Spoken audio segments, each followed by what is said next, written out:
You are listening to the VBAC Link podcast. This is special episode 12. And you guys, this episode is near and dear to my heart. We have a very special person. Her name is Jennifer, and her birth story is very unique. She has not had a VBAC, but had a twin birth and experienced both vaginal and a cesarean. And so she is going to share her story with you. You are tuned in to the VBAC Link podcast with Julie Francom and Megan Heaton, VBAC moms, doulas, and educators here to help you get inspired for birth after having a C-section. Together, they have created a robust VBAC preparation course along with this uplifting podcast for women who are preparing for their VBAC. Although these episodes are VBAC specific, they encourage all expectant moms to listen and educate themselves on how to avoid a cesarean from the get-go. The purpose of this podcast is to educate and inform. It is not meant to replace advice from any other qualified medical professional. Here are your hosts, Julie and Megan. All right, Jen, we're so excited for you to be with us today. And Julie, she is totally not a crier, but she may just get emotional about this story. I've heard this story from Megan's point of view, and you know what? Not making any promises about keeping the eyes dry tonight. No. It's such a beautiful birth story, and it's such a beautiful story in general. Jennifer is incredible, and we will definitely have her full story on the show notes today, but we're going to turn it over before I get going and start sharing her story from my point of view. Hey, I'm so glad you guys thought of me. It really is a crazy story, the birth, but I feel like I should give like a precursor to leading up to the birth because I feel like it will kind of make sense. Yeah. Mm-hmm. So going way back, my husband and I, known each other for a while, been best friends, off and on. We got married, and 2 months after we got married, they found a tumor in his chest, and we moved back home. He went through 6 months of chemo and surgery, removed the tumor, and he was cancer-free. So we were so excited, super happy, and he was in remission for less than a year before they found a new tumor. And this tumor was super rare. They didn't even have a name for it, and things weren't looking super hopeful. And the only thing that they were able to do was find a chemo that helped the tumor from growing. We couldn't find anything to stop it or shrink it, but we did find something to prevent it from growing. Mm-hmm. And he was able to live like a normal life for a while. He did chemo on the weekends, and we kind of just tried to live as normal as possible. And that's when we decided to do IVF, because we really just did not want cancer to hold us back from living our life. It has already taken so much from us, and that was something we did not want, to have cancer take something that we've always wanted. And that is a hard decision, and I'm sure if someone was in my position, would choose differently. But for us and what we wanted, that's what we wanted. And, we had faith that he would get better, and we wanted to live life that way. Mm-hmm. We didn't want to live life with this constant cloud and negativity. We wanted to live life to the fullest. And so that's the reason I did IVF. And we were so lucky that he was able to bank some sperm before the first time he did cancer or chemotherapy. Mm-hmm. And that's the way we were able to have kids. We still had that sperm from a couple of years previous. So I went through the whole IVF process. I put one embryo in December 2016, and it didn't work. And I was just so devastated. And I really thought it would work because, you know, everything was okay with me. You know, the reason we were doing IVF was because Justin still was on chemotherapy treatment. You know, we had to, so I really thought it would work. And I think that was when I really, really knew I wanted kids. You know, when you have the chance and it's taken away from you and you're like, Yeah. I really want that. Like, it was really hard. And I think seeing other people like postings of, you know, pregnancy announcements were so hard. And I just remember like kind of going through like almost a mourning that. And I think that is what really like played a role in knowing that I needed kids later in the story, which I'll reference back to because I decided to wait until I was done teaching and do it during the summer because it was too stressful. So we waited and tried again the summer of 2017 and it worked. And we were like so excited. We got our positive pregnancy test and they're like, okay, well, let's wait until 6 weeks to get your ultrasound, which is the longest wait ever. Oh, yeah. Like, even though I had that positive pregnancy test, I still was like, what if? Like, that's what IVF does. Like, it just messes with your mind. You're like, you have to, like, be positive all the time. Be like, it's going to be okay. Yeah. So all I wanted was that heartbeat. I'm like, if I just get that heartbeat, I'll be okay. I won't stress anymore. I'll be happy. I won't worry.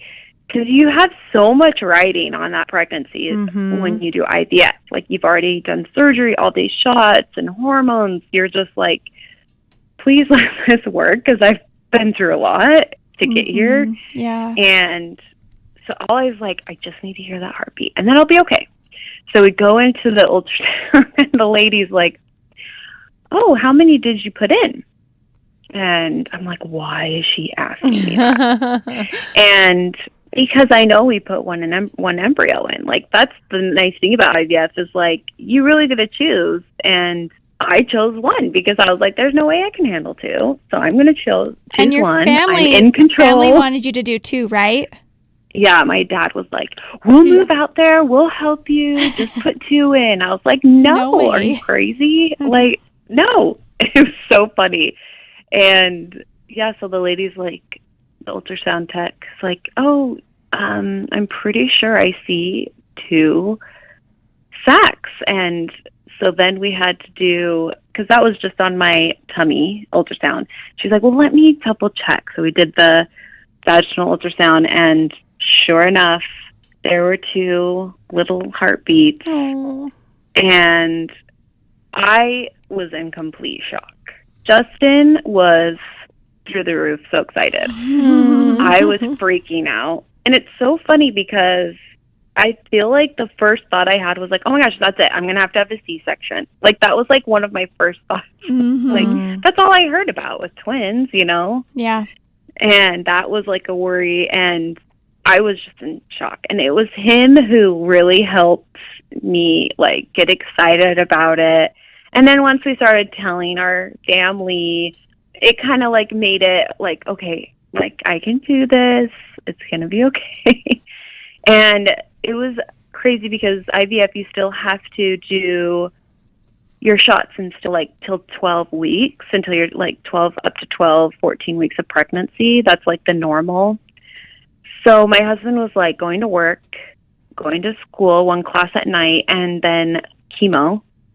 And then he would get up early and give me all my shots before he left for work. And, like, even though he was feeling crappy, like, he still, like, took care of me. Like, made me breakfast in the morning when I was so sick. He was amazing. So it wasn't until I was I think I was 7 months pregnant when my husband got sick. And we thought, you know, with chemo, if you catch a common cold, it can last weeks. You know, you're just different than the normal person. Your immune system just can't handle it. So we thought, oh, it's been 1 week, it's been 2 weeks. Like, okay, like, this isn't normal. Like, you're still coughing. And we went into the hospital to get checked up. what's going on. And we thought, oh, we'll probably just, be in there for the day. And they didn't know what was wrong. They gave him every antibiotic they could think of that would cure just like a normal flu or a pneumonia, and nothing was working. And they admitted him into the hospital, and no one could figure out why he had these high fevers. And every day was such a hurdle, like, of stress and anxiety. And every day it was like bad news. And I'm like, oh my gosh, I don't think we're getting out of here anytime soon. Like, and I'm kind of feeling this stress. Like, I'm almost close to my due date. Like, it was really, really hard. And just things just weren't looking so promising. And there were days that just were really scary. And I remember being so terrified and not excited anymore. Like, I remember regretting my decision at times. Why did I do this? I was not, am I going to be strong enough to be a single mom if that's what's going to happen? Asking myself all these hard questions. And I was so scared. And I thought back to when the first pregnancy didn't work with IVF and how depressed I was and how badly I wanted it. I had, like, with my therapist, like, we really had to, like, talk through that because it was really hard for me and kind of mourn that in a way. And I just remember thinking, I wanted this so bad, and I just had to remember the way that I had felt and that this is what I wanted no matter what.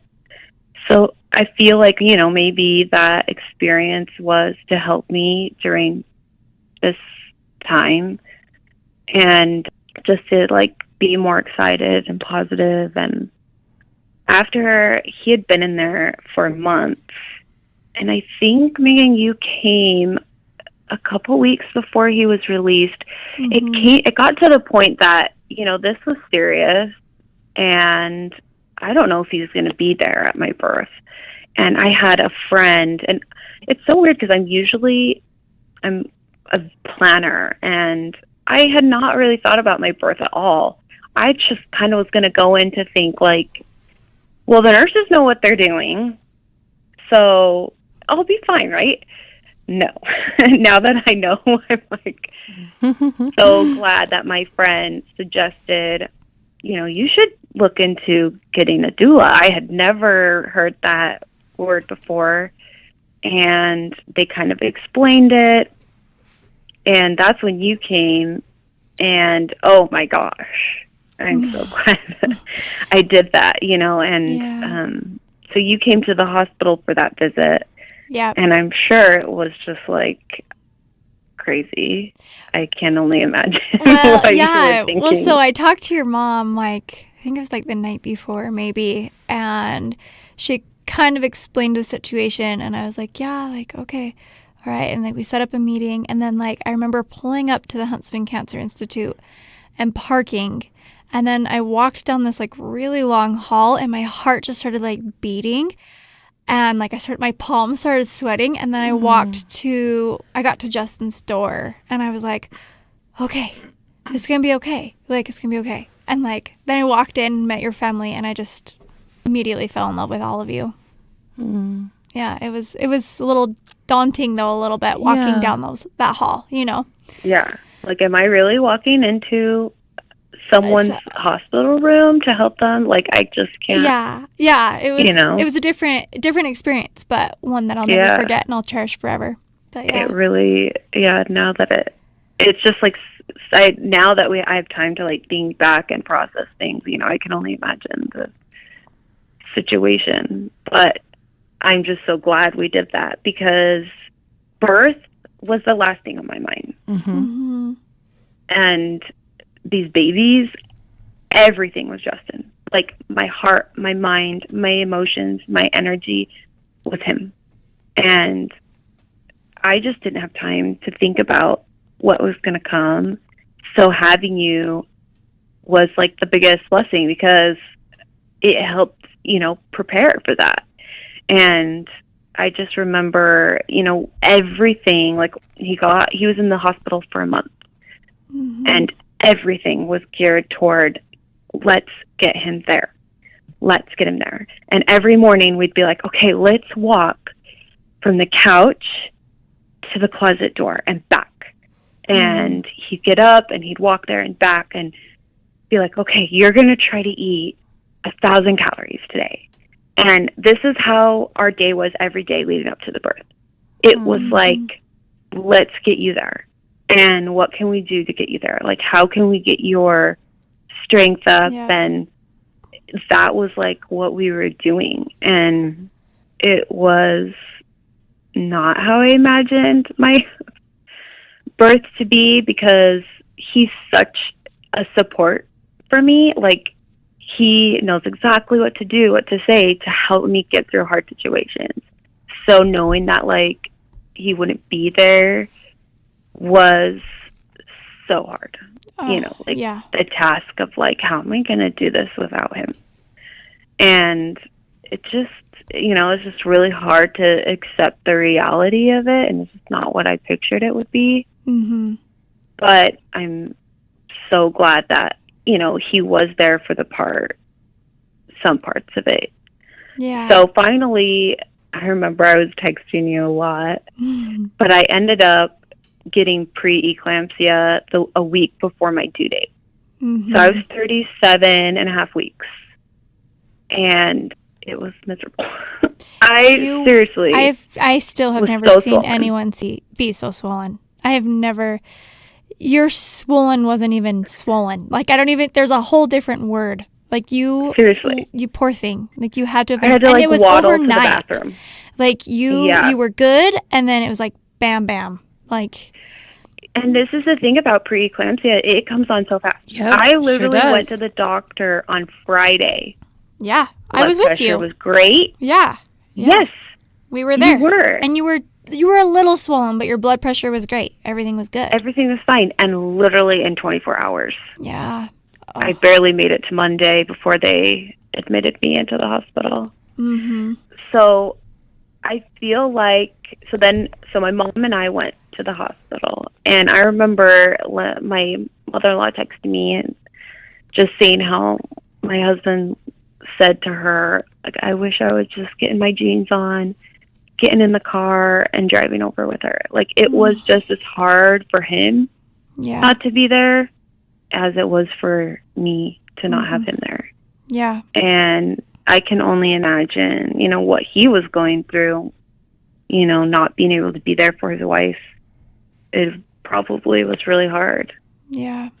And you guys messaged in between a little bit, right? Like, you guys FaceTime. So we had we had Marco Polo. Yep. during the whole thing, and that was really sweet.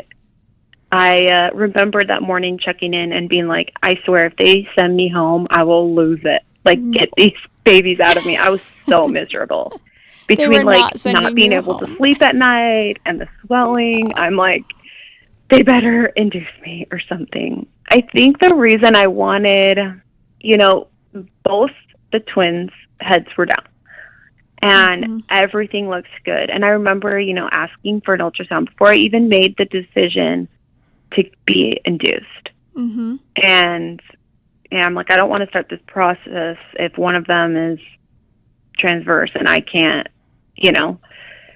So my doctor was like, literally the only thing that would cause a C-section would be a heart rate. And that's like what ended up happening, heart rate dropping. Yeah. But I feel like I really wanted to try. Like, I wanted to experience birth. I didn't want, obviously no one wants to have a surgery. And I just remember thinking, there's no way I can be recovering from a surgery. Like, I have twins and my husband's sick. Like, there's no way I can do that, Yeah. So, of course, I wanted to really try for a vaginal birth. And that was, like, important to me, I feel like. And your labor was going smooth. Everything went smooth. Like, it's so funny because I think back and I'm like, some days, this was like a week, you know, a weeks after giving birth and the whole thing. Some days I'd be like, oh, I should have just got a C-section. Because like that day, my like vaginal recovery was so painful or something. Yeah. Yes. And then another day, like my C-section scar was bothering me. I'm like, I should have just, why didn't it just both work the vaginal way? Like, it was so funny how I changed my mind. I feel like if I had a vaginal birth, if I had a C-section, I would have always been like, I should have just done a vaginal, you know? Yeah. Mm-hmm. Yeah. I've thought a lot about it. But anyways, the OR, this is the whole thing that's so confusing. It brought so much drama. But like when you have twins, you have to deliver in an OR room. That's like standard procedure. And you can have your husband there. Yep. And I wanted my husband there, but I also wanted Megan. I wanted you to be there because my husband wasn't there to really be there emotionally or physically. He wasn't like strong enough to be the birth support that you needed, but he needed to be there. He needed to be with you. Totally. And it was crazy, but they let him be there and you, which was like a miracle within itself. You know, I just was like, thank you, thank you, thank you. Yeah. It was. And I remember thinking, I feel like a vaginal birth with an epidural is really like, I feel like it was great. Like, even though I had weird contractions.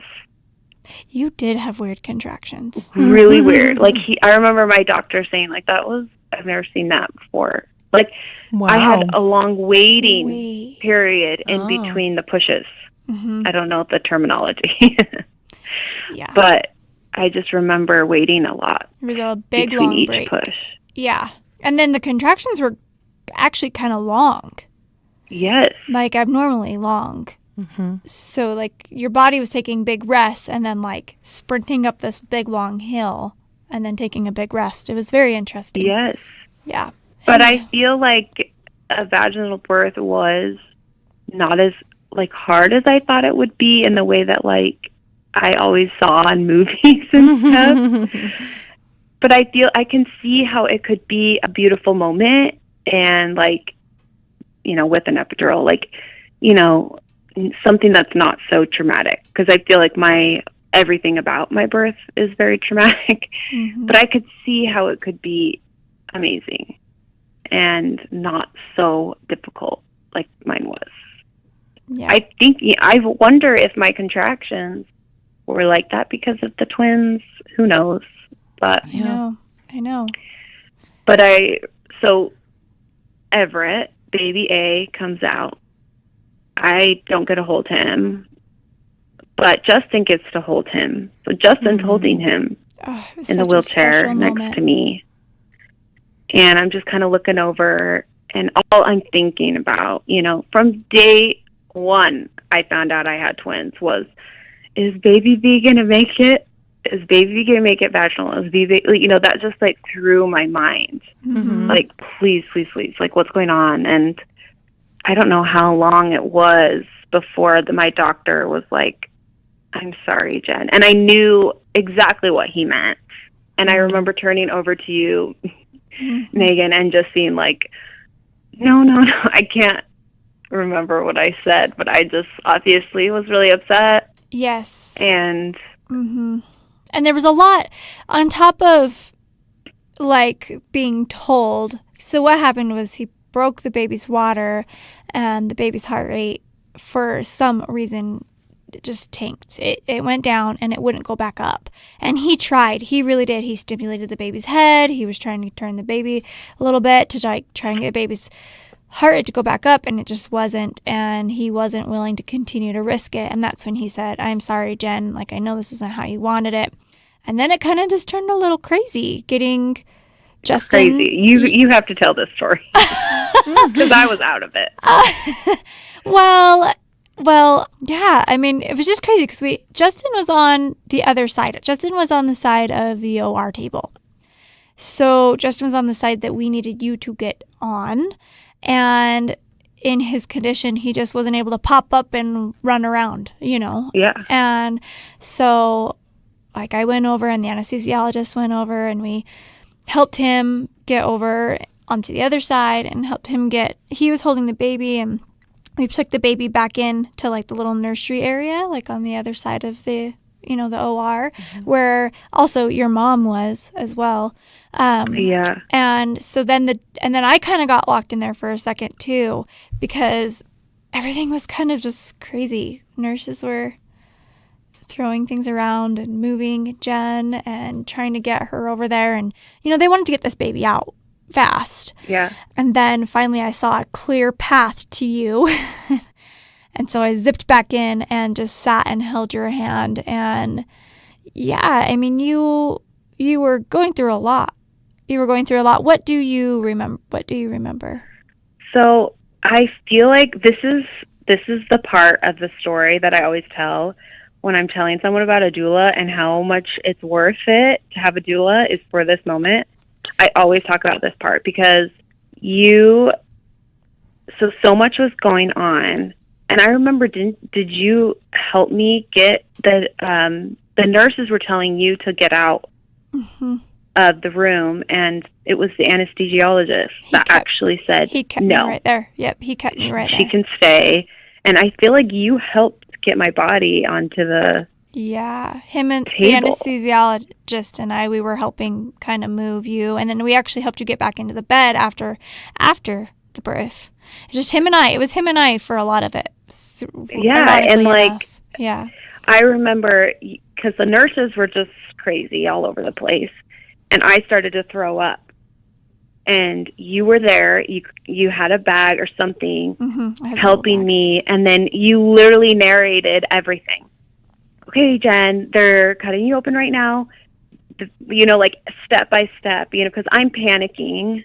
You needed to know what was going on. I just was so worried, and then I was like, I can feel stuff. And then the best part is when he's sewing me up afterwards, and he's about to staple me shut, and you were like, no.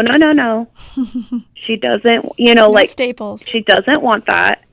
And there's no way I would have ever had been able to communicate that. Yeah. And that was amazing. And I feel like even if Justin was healthy and he was there, like, he wouldn't have known to say that, He probably wouldn't have known any different. Yeah. Yeah. I mean, it's just things like that make it so worth it to have a doula there. Like, and you just were my voice when I couldn't be a voice.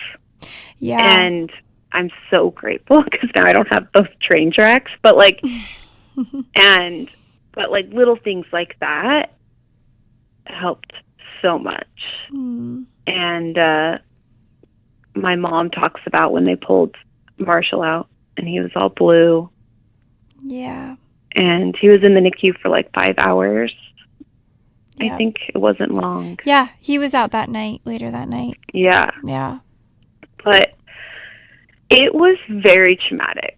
And any time someone would come into the room and start talking about it, I'd start to shake my whole body and I get cold and I just kind of had this, I don't know, postpartum traumatic experience. I don't know what they call that, but it was really hard. And I remember, the weeks after being really upset about it and not being able to accept that I had both vaginal and a C-section. That was really hard for me.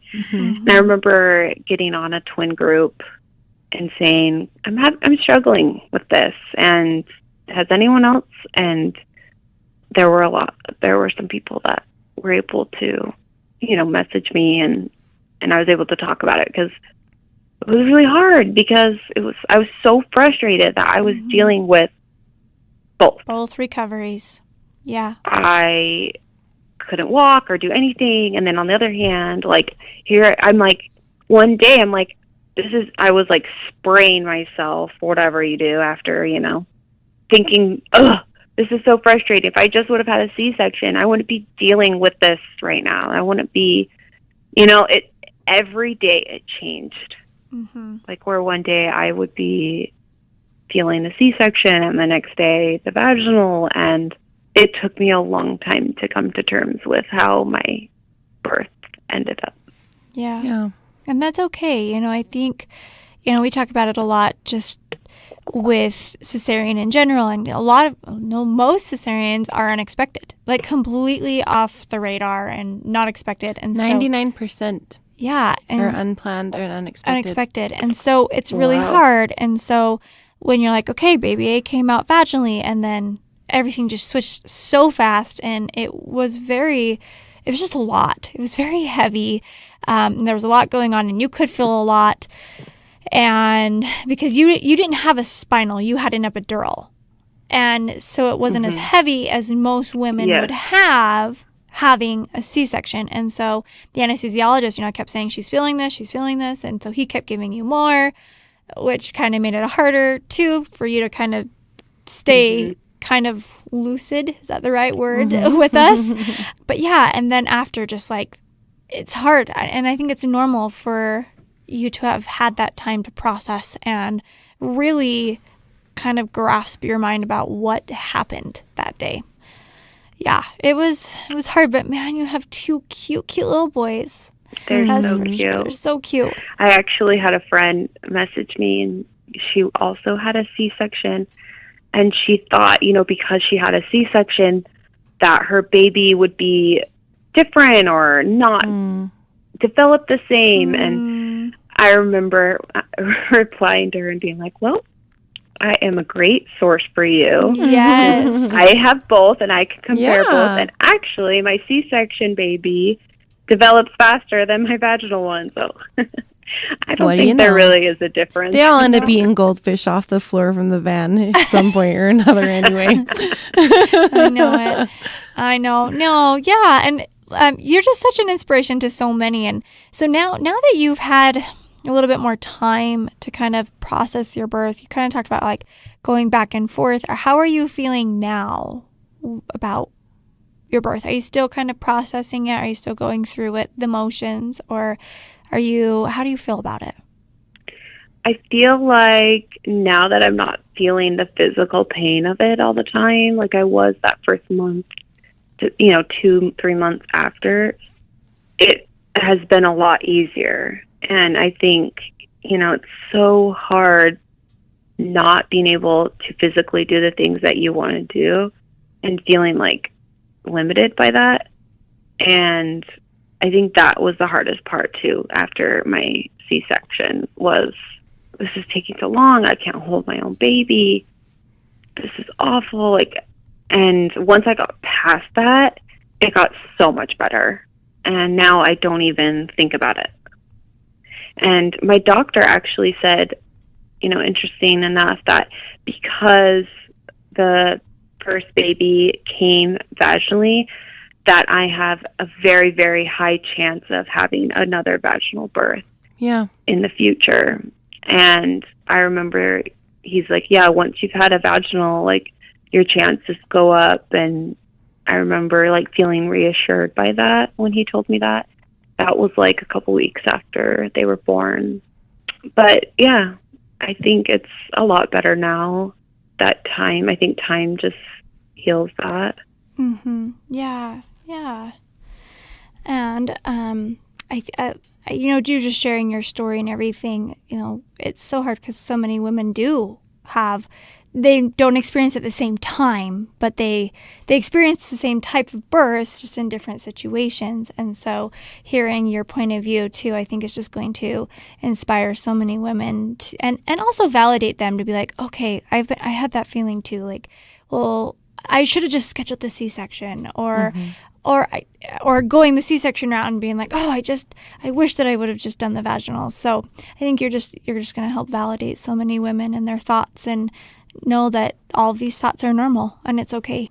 Yeah, that is. I hope so. That would be awesome if I could help others in that as well. I think it's everyone says, well, you have your healthy babies because of it, so it's fine. I'm like, well, yeah, totally. But it doesn't, it's still something that I have to go through. Absolutely. And I struggle with, And I think that's important to know as well. Like, it's just by saying that doesn't, erase, the pain and the thought and the feelings on it. Mm-hmm. Yep. And, Julie talks about that too. Like, it's okay to mourn the loss, your experience, but be happy that you have those healthy babies. Those two feelings are not mutually exclusive, and sometimes we act like they are. Like, you can be so happy that you have healthy children, and you can also be sad that you lost the birth experience that you wanted or that you envisioned in your mind. And it's a complicated space to be, and a lot of times we just don't acknowledge that, and we don't give credit to the fact that how we as women feel about our birth experience matters just as equally as the fact that we have a baby. Yep. Yeah. Oh, well, totally. Seriously, thank you so much for sharing your story, and I guess allowing me to share some of your story too. I know, it was so fun. But man, it was an amazing day, and I will forever be grateful for you guys inviting me to be a part of your space and a part of your journey. And, I continue to follow you and your story and the boys. And as this year is cut, we're already getting into spring. Like, we're getting into almost a year ago when I met you. Yeah. And that is crazy. It is so crazy. It's so crazy. So, but I just love you. And we will make sure to tag your Instagram page in the show notes as well. So for those who want to follow Jen and her story and learn more about her and the boys and Justin, definitely go over to Instagram. It's, let's see, what is it? Coco's Caravan. That's what I was thinking. Aww. Coco's Caravan is her Instagram, and it's pretty awesome. It's a pretty awesome page. Thank you. Well, thank you for having me. Thank you. And I really do hope that, someone can listen and also feel better from listening and know that we're not alone in these, situations. Absolutely. And you're not alone. There are many women out there. Yep. Yeah. Oh. Even with my rare vaginal and C-section. Yes, there are. You have met them. You have even met them yourself. Would you like to be a guest on the podcast? Head over to thevbaclink.com/share and submit your story. For more information on all things VBAC, including online and in-person VBAC classes, the VBAC blog, and Julie and Megan's bios, head over to thevbaclink.com. Congratulations on starting your journey of learning and discovery with the VBAC Link.